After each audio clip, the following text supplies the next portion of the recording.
सारा दिन झूठ बोलते हैं। पहले कहते थे हाइड्रोजन बम आएगा, ये क्या इसको हाइड्रोजन बम बोलते हैं, फिर कहते हैं नहीं यार मेरा बम तो फुस हो गया। ये केवल और केवल एक हारे हुए, एक नकारे हुए नेता की भाषा है। अपनी हार के पीछे इतने लोगों को कटघरे में खड़ना, इतने लोगों को अगर एक ही बात कह देते कि भाइयों आपने मुझे हरा दिया है, मुझे फिर मौका देना, मैं अच्छे काम करूंगा, मेरी पार्टी अच्छे काम करेगी, गलती है तो माफ कर दो। अरे भाई राहुल गांधी परिवार के अलावा इस देश में कोई ठीक भी है? उसका नाम बता सकते हो? देखिए राहुल गांधी जी के पास बस ये नेगेटिविटी बची है। सारा दिन झूठ बोलते हैं। पहले कहते थे हाइड्रोजन बम आएगा, ये क्या इसको हाइड्रोजन बम बोलते हैं, फिर कहते हैं नहीं यार मेरा बम तो फुस हो गया। ये केवल और केवल एक हारे हुए, एक नकारे हुए नेता की भाषा है।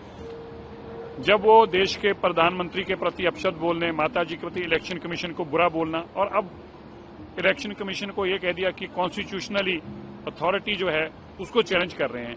अपनी हार के पीछे इतने लोगों को कटघरे में खड़ना, इतने लोगों को अगर एक ही बात कह देते कि भाइयों आपने मुझे हरा दिया है, मुझे फिर मौका देना, मैं अच्छे काम करूंगा, मेरी पार्टी अच्छे काम करेगी, गलती है तो माफ कर दो, इसी से ही काम चल जाता। लेकिन सभी को पहले कहा हाई कोर्ट गलत, फिर कहा सुप्रीम कोर्ट गलत, फिर कहा इलेक्शन कमीशन गलत, ईडी गलत, सीबीआई गलत। अरे भाई राहुल गांधी परिवार के अलावा इस देश में कोई ठीक भी है? उसका नाम बता सकते हो? बताइए राहुल गांधी जी, आपने इलेक्शन कमीशन को कटघरे में खड़ा करा, आपने कोर्टों को कटघरे में खड़ा करा, आपने राष्ट्रपति जी को कटघरों में खड़ा करा, आपने उपराष्ट्रपति जी को कटघरों में खड़ा करा। आपके अलावा इस देश में सभी गलत हैं और ठीक कौन है? जो हाइड्रोजन बम फेंकते हैं। क्या यार ये मानसिकता राजनेताओं की सोच है। ये किसी भी जिस आदमी के मन में भावना सेवा किया वो ऐसी भावनाओं से बातें नहीं करता। इससे बताता है कि अभी भी वो ओछी राजनीति में यकीन करते हैं। सर ज्ञानेश कुमार को टारगेट करके वो ये कह रहे हैं कि वो कर्नाटक सीआईडी को नहीं बता रहे कि ये कैसे हो रहा है। उनका कहना है कि केवल कांग्रेस के वोटों को ही डिलीट किया जा रहा है। अब तक कांग्रेस को किया गया तो कर्नाटक में सरकार कैसे बन गई? आप एक बताइए, बार बार उनकी एक ही बातें जो हैं, क्या उनकी सरकारें पहले नहीं रही? देश भर के अंदर क्या हिमाचल में उनकी सरकार नहीं बनी? अब पंजाब में आम आदमी पार्टी की सरकार बन गई, दिल्ली में भाजपा की सरकार बन गई, राजस्थान में भाजपा की सरकार बन गई।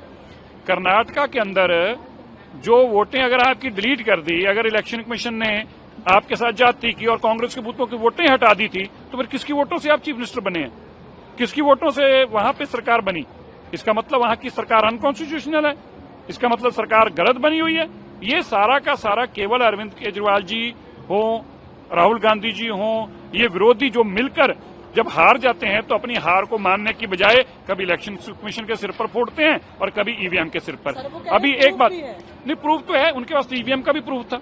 और अगर ईवीएम ही हैक थी तो फिर वोट काटने का स्थिति कहां थी? तो ईवीएम वाली कहां गई?